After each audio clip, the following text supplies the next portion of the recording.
તો ખેડા જિલ્લાના માતર, મહેમદાવાદ અને મહુધા તાલુકાઓમાં જમીનના સોદા, ફાર્મ હાઉસ તથા પ્લોટિંગ પ્રોજેક્ટ્સને કારણે ખોફનું વાતાવરણ સર્જાયું હોવાના આક્ષેપો વચ્ચે વિશ્વ હિન્દુ પરિષદ દ્વારા જિલ્લા કલેક્ટરને આવેદનપત્ર પાઠવવામાં આવ્યું છે।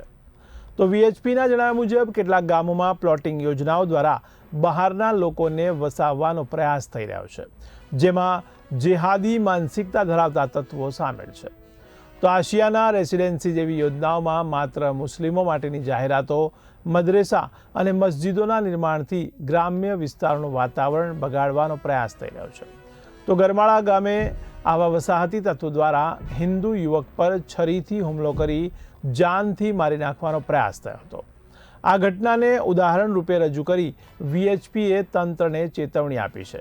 વીએચપી દ્વારા જિલ્લા કલેક્ટરને આપવામાં આવેલા આવેદનપત્રમાં તાકીદે કાર્યવાહી કરવાની માંગ કરવામાં આવી રહી છે।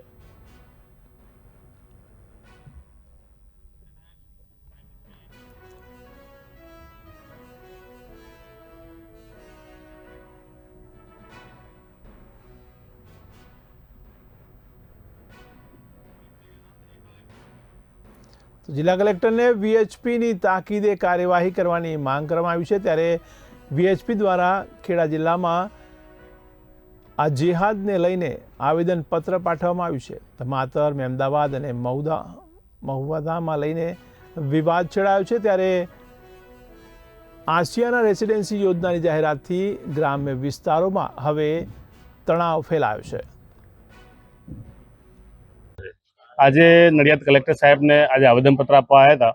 મુખ્ય વિષય એ છે કે માતર ખેડાના નજીકના જે વિસ્તારોની અંદર હિન્દુ ગામોની અંદર જે લેન્ડ જેહાદનો વિષય અત્યારે ગંભીરતાથી થઈ રહ્યો છે। અગાઉ બે ગામોની અંદર જે વિષયો સ્પષ્ટ થયા હતા એ વિશે પ્રાંત સાહેબને ખેડા આવેદનપત્ર પણ આપવામાં આવ્યું છે, પણ થોડીક વિશેષ ગંભીરતા લે એટલા માટે પરિષદે નક્કી કર્યું કે સીધું કલેક્ટર સાહેબને આ વાત રજૂઆત કરી અને આવેદનપત્ર આપીએ। માતરને નજીકની અંદર કદમ પ્રોજેક્ટ જે વટવાના એક બિલ્ડર છે જે હિન્દુ છે, હિન્દુ ગામોની અંદર સ્કીમ પાડી અને મુસ્લિમ વસ્તી ત્યાં સ્થાપિત કરવાના જે ષડયંત્રો બહાર પડ્યા છે એ મુખ્ય વિષય છે। માતરની નજીકના જે 10-20 કિલોમીટરની એરિયાની અંદર જેટલા પણ રોડ ઉપર તમે જાઓ તો દરેક જે ફાર્મ છે એ 80% ફાર્મ બધા મુસ્લિમોના છે એવું સ્પષ્ટ જાણકારી છે। પ્રશાસનને આ એટલા માટે રજૂઆત કરી છે કે એક વિશેષ રૂપે એક ષડયંત્રપૂર્વક ક્યાંક ને ક્યાંક સ્વાર્થમાં ત્યાં આ એક જે વિષય કહેવાય કે લેન્ડ જેહાદનો વિષય એક ખૂબ મોટા પ્રમાણમાં ત્યાં થઈ રહ્યો છે અને આવા ફાર્મોની અંદર ક્યાંક ને ક્યાંક જેને કહેવાય કે જે કહેવાય કે ફાર્મોની અંદર